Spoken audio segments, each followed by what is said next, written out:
What's going on, people? I am dukedobbins, FTW, and as most of you probably know by now, the Infinite Warfare reveal trailer has now broken 2 million dislikes, leaving it with roughly 6 times as many dislikes as likes, which is pretty unprecedented for such a major reveal like this, especially coming from a major company with access to focus group research. It's a pretty significant fuck up on their part. Now, the over 2 million people who disliked this trailer did so for a number of very different reasons, and I want to go over what each of those reasons are, because there's some deep lessons to be learned here about business, art, culture, and psychology.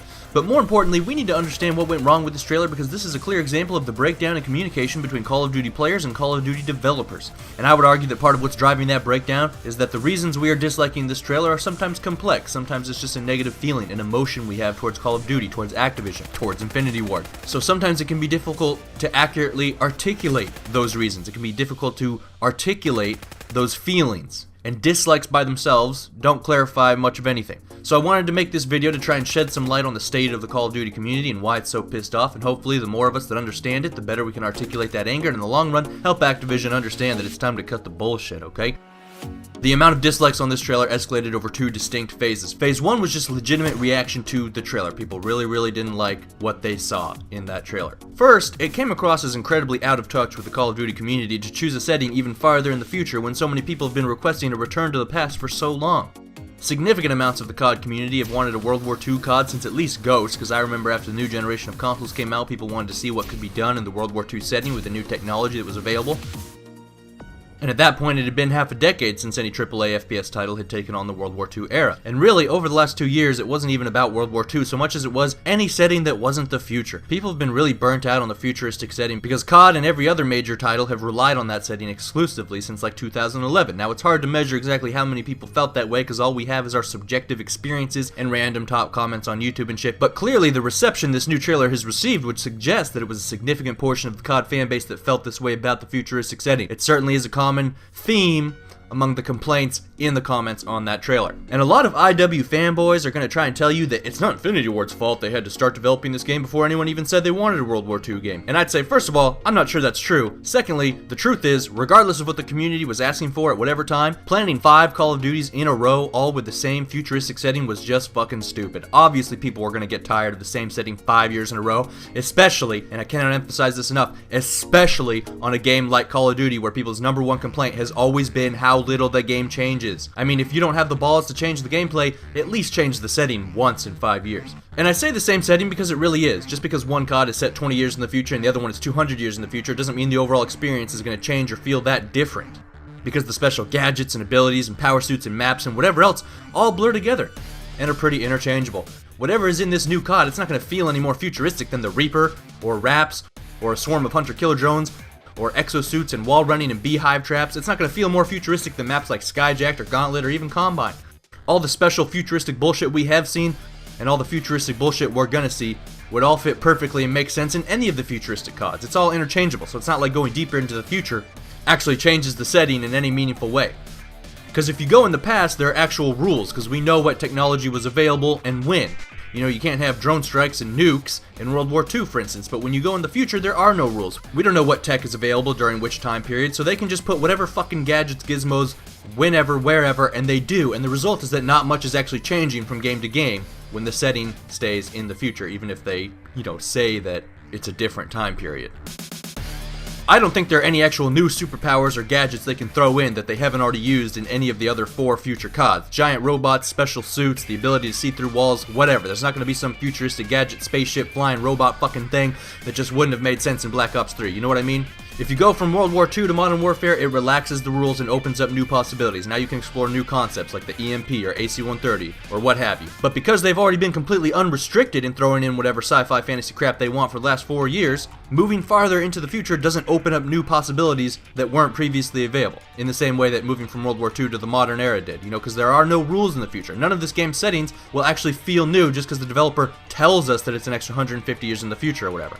The one new thing it looks like they might be bringing in is spaceflight, which was obviously the only feature they bothered to show off in the reveal, but I just assumed that was another dumbass campaign sequence, because I sure as hell don't see how it's going to work in multiplayer. It's not going to fit into a 6v6 arena match, I'll tell you that much. And if it's its own space dogfighting game mode, that basically is just a different game, which by the way, nobody was even asking for. And it's important to understand why people want change. The brain is hardwired through evolution. I mean, this is fucking science, people. The brain is hardwired to encourage you to explore and learn and try new things, because throughout our history as a species, this was the key to survival, right? Learning, exploring, discovering, and experiencing new things about the environment and the world around you, whether it's a new tool to help you make food, or a new location that has useful resources, or some insight into what kind of person this motherfucker is, so you know whether or not you can trust him. You know, we evolved to value new, fresh information, experiences. It's an important part of our biological instincts, alright?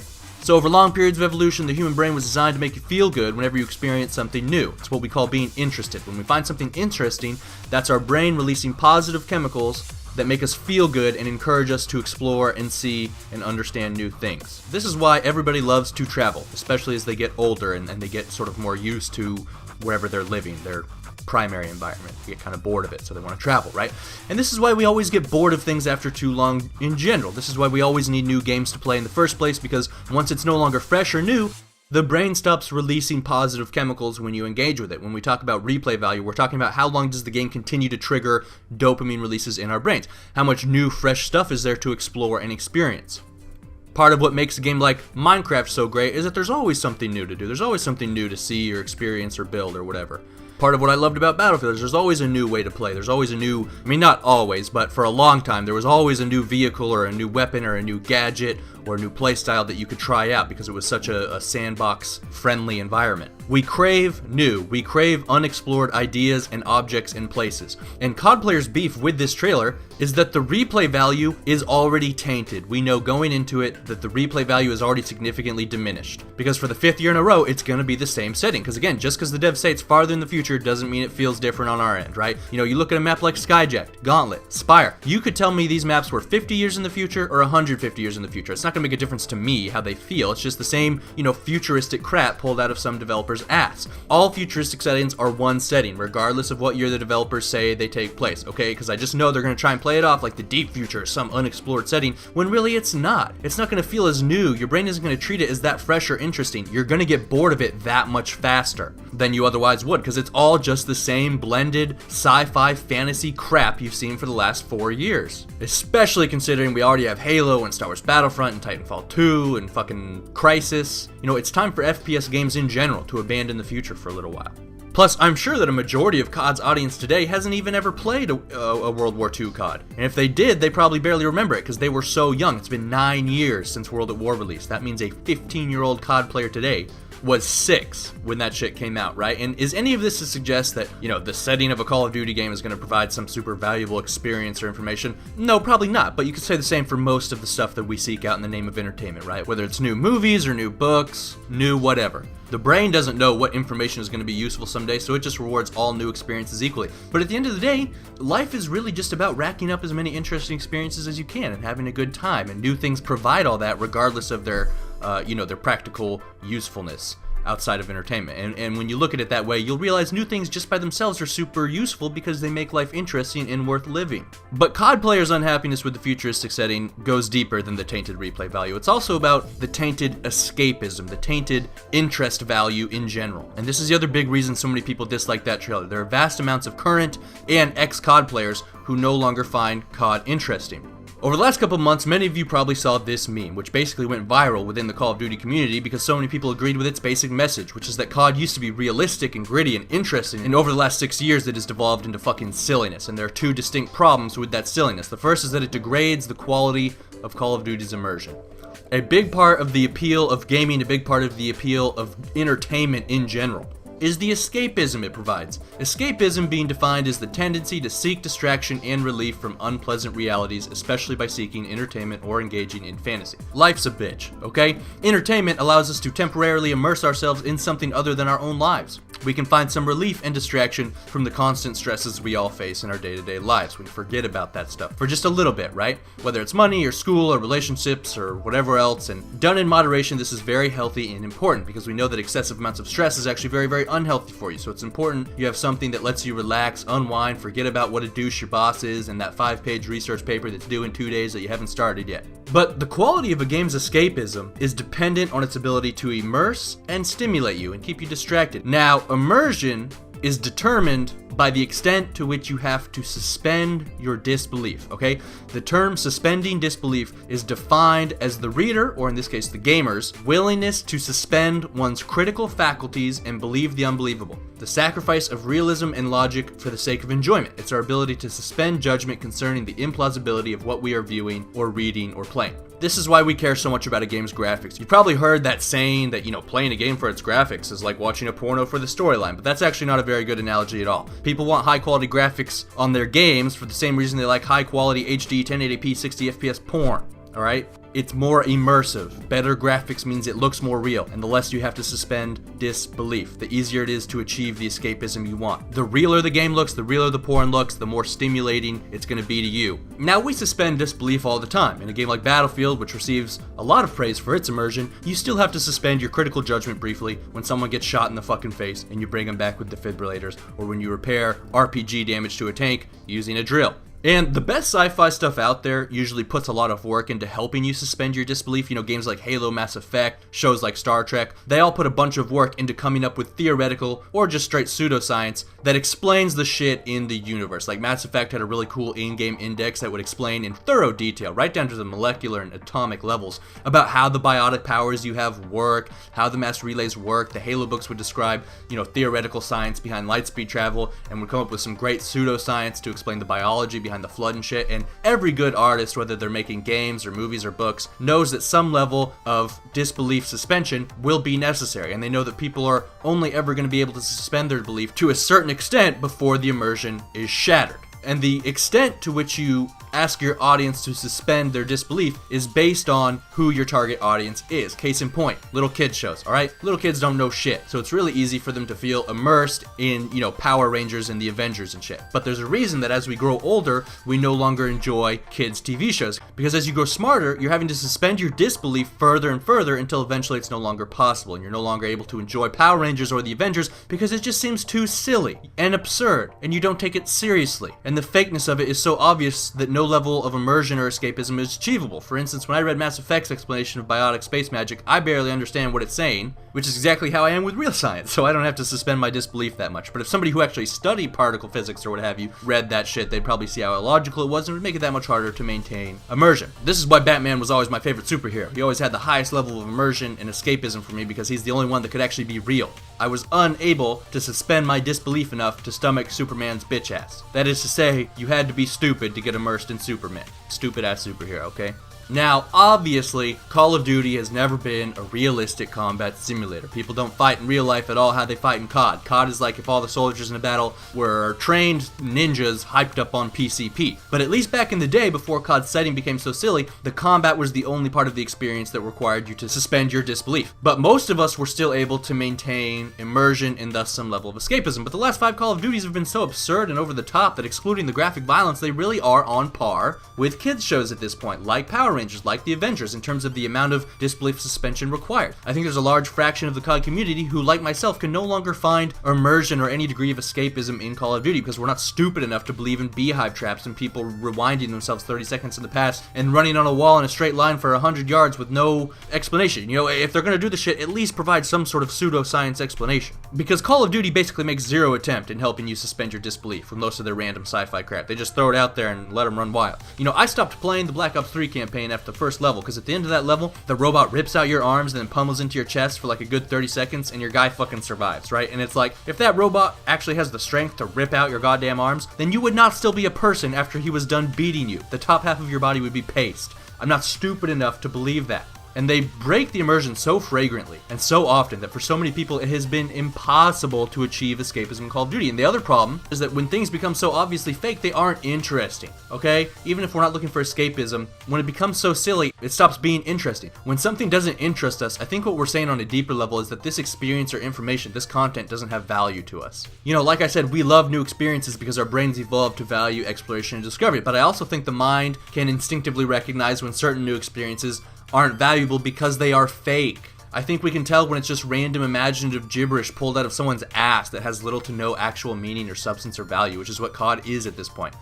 Part of the reason you can't enjoy children's programming after you grow up is because you recognize how fake it is, and when it's fake on an instinctive level, it's kind of useless, right? Because nothing you take away from it is going to matter in any other context, right? You watch an episode of Power Rangers, you're not, this isn't how this would go down. You can't have fucking big ass Transformer looking, what do they call them? The fucking, what was that Power Ranger robot thing when they all come together and they have their Megazoid? Was it a Megazoid?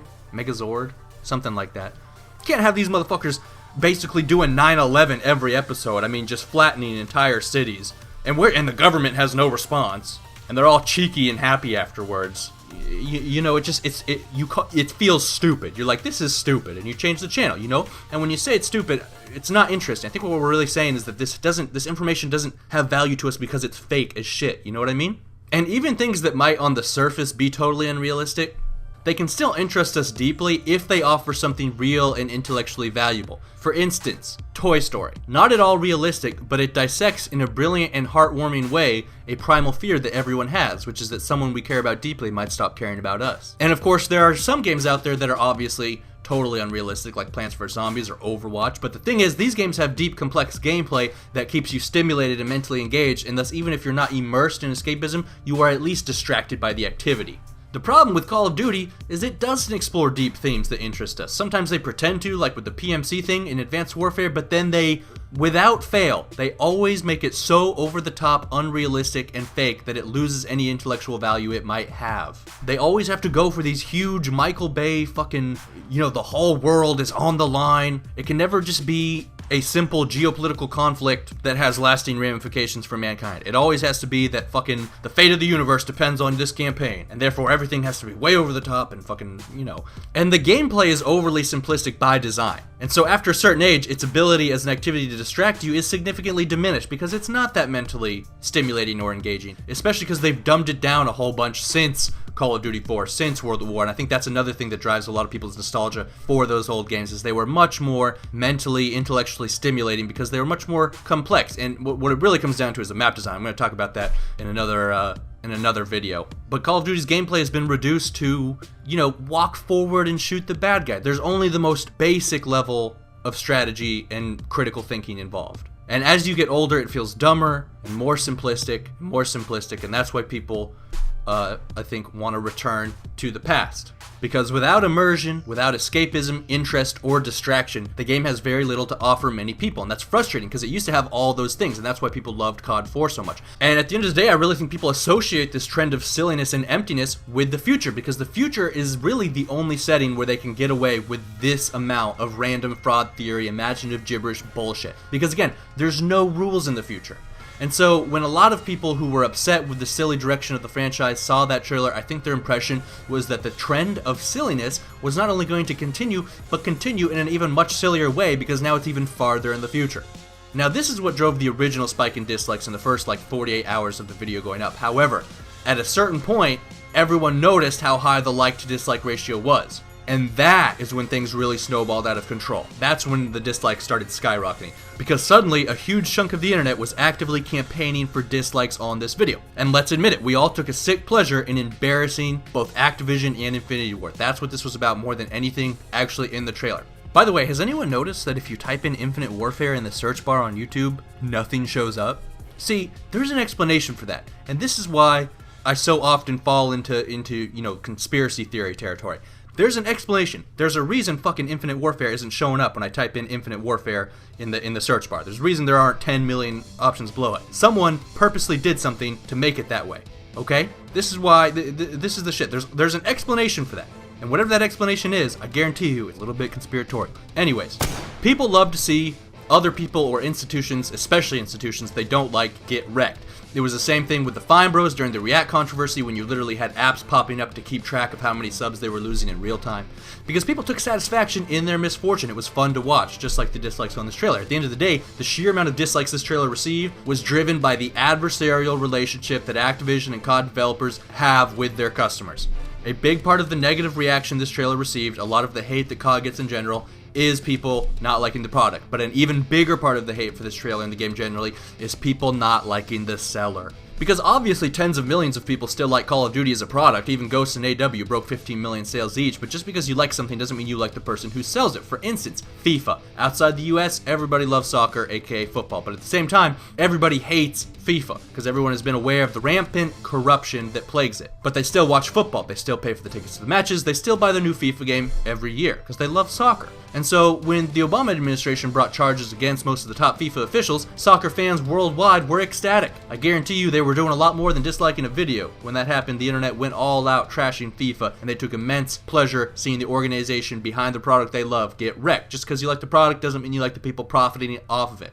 Call of Duty players hate Activision and definitely don't like Infinity Ward that much. People saw an opening to kick these guys while they were down and embarrass them, and they went after it gleefully. This is what happens when you have a shady reputation, because after you piss people off with supply drops in AW, you promised you wouldn't do it again in Black Ops 3 and then went back on your word and took it even farther. This is what happens when you consistently peddle bullshit to your customers, when you suggest the next COD's going to have dedicated servers because we're so irritated about lag and then hope that we forget you said that the next year when we're still having host migrations. When you try to mislead us about the quality of your in-game destruction in order to trick us into getting your game instead of Battlefield 4. It was really more about doing a more like cinematic destruction rather than just destruction.